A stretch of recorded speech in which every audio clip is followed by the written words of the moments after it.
नमस्कार, आप देख रहे हैं जन स्वराज हिंदी और मैं हूं प्रगति देव का। मैं अभी उपस्थित हूँ गोरखपुर दीनदयाल उपाध्याय गोरखपुर विश्वविद्यालय में और गोरखपुर विश्वविद्यालय के बायोटेक्निकल डिपार्टमेंट में। और यहाँ पे कुछ पेटेंट रिसर्च फाइनल हुए हैं, लिस्ट आ चुकी है और मैं इस सिलसिले में बात करने जा रही हूँ जो यहाँ के रिसर्चर हैं और उनके जो गाइड करने वाले हैं। सर, सबसे पहले आप बताइए कि आपने बैंक हुए सबके माइकल शरद मिश्रा हूँ और बायोटेक्नोलॉजी डिपार्टमेंट में ऐसे पुस्तक काम कर रहा हूँ।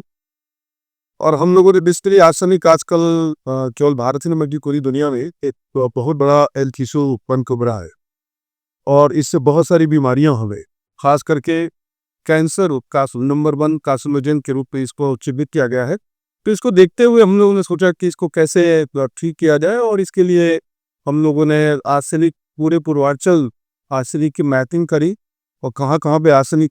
जो वाटर है, कल्चरल वाटर और जो ड्रिंकिंग वाटर है जो लोग पी रहे हैं और पानी के साथ जो आर्सेनिक पी रहे हैं, इस चीज़ को हम लोगों ने टारगेट बनाया, उसकी मैपिंग की और फिर हमने बैक्टीरिया आइसोलेट किए। उसमें हमको 2 नई स्पीसीज की बैक्टीरिया मिली है जो अभी तक हम लोगों के सर्वे के अनुसार इतना हाई रेजिस्टेंट बैक्टीरिया आर्सेनिक के अगेंस्ट अभी तक नहीं मिला और की स्टेज मिले हैं जो बहुत ही हाई पोटेंशियल है। तो उनको हम लोगों ने यूज़ किया है और उनको यूज़ करके और जो ड्रिंकिंग वाटर है उससे और जो एग्रीकल्चरल वाटर है, जो ग्राउंड वाटर है, उससे कैसे आर्सेनिक को रिमूव किया जा सकता है और किस तरह से जो फसलों के माध्यम से, क्रॉप्स के माध्यम से, अनाज के माध्यम से या फलों के माध्यम से हमारे शरीर में आर्सेनिक को घुस रहा है, हमारे शरीर तो उसका बहुत ही विपरीत हमारे हेल्थ पर असर पड़ रहा। तो उसको ठीक करने के लिए फिर हम लोगों ने वो आर्सेनिक ये जो बैक्टीरिया हमने आइडेंटिफाई किया है, ये बैक्टीरिया आर्सेनिक रिच सॉइल में भी ग्रो कर रहे हैं और सिर्फ ग्रो ही नहीं कर रहे बल्कि जो आर्सेनिक के जो टॉक्सिक फॉर्म्स है, जो पॉइजनस फॉर्म्स है, उनको भी ये बायो ट्रांसफॉर्म करके और नॉन टॉक्सिक फॉर्म में कन्वर्ट करते हैं। दूसरी चीज हम लोगों ने बहुत ही जो इंटरेस्टिंग चीज हम लोगों को मिली रिसर्च के दौरान की ये बैक्टीरिया प्लांट ग्रोथ प्रमोशन में भी काम कर। तो ऐसे प्लांट्स जो कि आर्सेनिक रिच सॉइल में ग्रो कराना चाहते हैं, यदि इन बैक्टीरिया को हम यूज करें तो वो प्लांट की ग्रोथ में प्रमोशन हम लोगों को देखने को मिला। ये अभी हम लोगों ने लैब स्केल पे किया है और हमारे साथ हमारी पीएचडी स्कॉलर है प्रियंका भारती, जिन्होंने ये सारा काम किया है और बहुत देने से किया है और हम लोग ने 6 पेटेंट हमारे पब्लिश हो चुके हैं और सबसे बड़ी बात है कि ये सारे पेटेंट्स इसी वन से रिलेटेड। मैम, आप बताइए कि आपने जो टॉपिक किया वो कैसे आप सबने कैसे राइट क्या करिए टॉपिक लेना चाहिए। बेसिकली हमारा जो जोन है पूर्वांचल का, यहाँ पे दस्त की प्रॉब्लम, जो नर्वस डिसऑर्डर्स हैं और कैंसर की प्रॉब्लम बहुत ज़्यादा प्रेवलेंट है। तो ये सोचते हुए हमने पहले चेक किया कि कौन कौन से ऐसे एजेंट्स हैं कि कैंसर की दवाई को बहुत लोग बना रहे हैं, और हमने ऐसा सोचा कि ऐसे कौन कौन से जो कैंसर पॉजिंग एजेंट्स होते हैं, कार्सिनोजेंस, वो हैं जो कि कैंसर या लस की दिक्कतें पैदा कर रहे हैं इस पर्टिकुलर एरिया में। उसका हमने जब सर्वे किया तो सर्वे करने से हमें ये चीज़ पता चली है कि बेसिकली आर्सेनिक जो है वो क्लास 1 ह्यूमन कार्सिनोजन है, मतलब इससे कैंसर का खतरा बहुत ज़्यादा। और ये चीज़ हमारी मिट्टी, पानी, इवन दूध, फल, सब्जियां, हर चीज़ में, इवन ब्लड में भी आर्सेनिक की मात्रा आ गई है। और आर्सेनिक का जो स्टैंडर्ड परमिसिबल लिमिट जो गवर्नमेंट दे दी है कि इस क्षमता से ऊपर अगर या इस मानक से ऊपर आर्सेनिक होता है तो वो जो है टॉक्सिक है, और इससे नीचे है तो वो नॉर्मल है, तो वो 0.01 ppm होता है। तो हमने क्या किया कि हमने इस पूरे एरिया से मिट्टी और पानी, क्योंकि ड्रिंकिंग वाटर है जो हम डायरेक्टली इनटेक कर रहे हैं और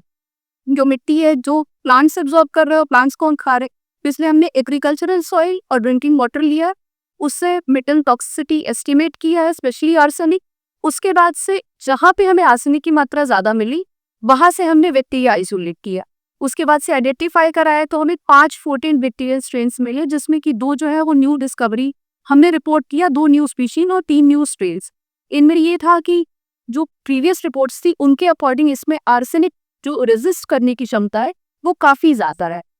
इवन जो अब तक की हाईएस्ट रिपोर्ट थी वो 18,000 ppm थी और हमारा जो 5 बैक्टीरिया है वो 35,000 ppm तक का, इट मीन्स दुगुना है।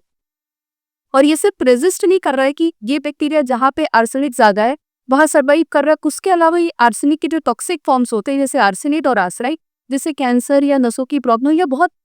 सारी दिक्कतें होती है उसको ये हार्मलेस फॉर्म में कन्वर्ट कर दे रहा। तो बेसिकली हमने इस बैक्टीरिया का इंडिविजुअली भी यूज किया, इस पर्टिकुलर बैक्टीरियन स्पेन्स के कंसोर्शिया जो कॉम्बिनेशन होते हैं उनको बना के भी काम किया है। इसके साथ साथ हमने टोटल इसका bio remediation, plant growth promotion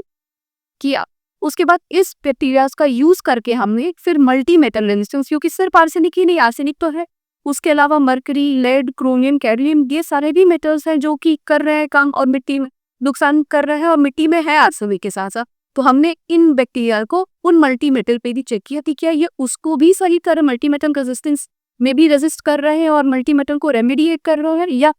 जहाँ पे जिस मिट्टी में मेटल का स्ट्रेस है स्पेशली आर्सेनिक, तो उसमें प्लांट की ग्रोथ जो है वो अच्छी नहीं होती, पैदावार नहीं हो पाती, क्योंकि कुछ प्लांट्स होते हैं जो आर्सेनिक को रेजिस्ट कर जाते हैं, कुछ होते हैं जो सेंसिटिव होते हैं जो वहाँ ग्रो नहीं कर पाते, उनकी ग्रोथ खराब हो जाती है।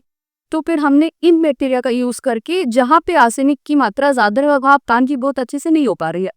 इनका यूज करके प्लांट की ग्रोथ किया है और प्लांट ग्रोथ प्रमोशन में भी हेल्प कर रहा है। इनका डुअल नेचर है, ये बायो रेमेडिएशन मतलब कि एनवायरमेंट से रिमूव कर रहे हैं आर्सेनिक को, और साथ साथ और भी मेटल्स हैं जैसे मरकरी और लेड, और प्लांट रिकॉर्ड को प्रमोट भी कर रहा है। इसके अलावा हमने कल्चर मीडिया भी डेवलप किया है जिससे कि हम बैक्टीरिया को ग्रो कर सके आर्सेनिक में। ये सारा काम हमने किया था। इससे ये हो सकता है कि आर्सेनिक की मात्रा हम कम कर देंगे तो कैंसर की या नसों की दिक्कतें कम हो सकती है। हमारा ये है। कैसे लगता है कि आप एक तरह से जो आप ये संक्रमण जो संकलित बैकिंग है है उन पे आप कैसे इससे कान को मिला में आगे आप पानी जब रिसर्च कर रही हो आगे इसका प्रैक्टिकल भी करेंगे लोगों पे, तो कैसे आपको लगता है बहुत परेशानियां आएंगी क्या रहती है अभी तक आपने जब गैस में कितनी परेशानियां तो वन स्टेज पे, क्योंकि अगर आप माइक्रोब्स पे काम कर रहे हो तो बहुत सारी चैलेंजेस आपको आते हैं, लेकिन अभी तक लैब स्केल था, अब हमें इसको लार्ज स्केल भी लेके जाना है, लाइक वाटर बॉडीज में अपने माइक्रोब को इनोकुलेट करके या लार्ज स्केल पे पॉड एक्सपेरिमेंट्स या फील्ड एक्सपेरिमेंट्स करके अब हमें काम करना है। कुछ भी चैलेंजेस को आएंगे, गवर्नमेंट की भी कॉम्पिटिशन, बहुत सारी चीजें हैं, ट्रायल्स होंगी, ये सब नहीं आपके वो देखते पर सर एज अ सुपरवाइजर हर स्टेप पे गाइड करना, टॉपिक डिजाइन करना, प्रोटोकॉल्स डिजाइन करना, पर चीज में मेरा सपोर्ट भी। इवन जब हमारी भूमि बैक्टीरियल स्पीशीज भी रही है उस टाइम पे भी नेशनल बायोटेक्नोलॉजी की अथॉरिटी से कमीशन लिया था। बाकी पेटेंट फाइलिंग में वो यूनिवर्सिटी से MOU पेटेंट बना जो भी हुआ, कैसे होता जो कंसल्टेंसी कराती, सब चीज में सबका ही मार्गदर्शन रहा है।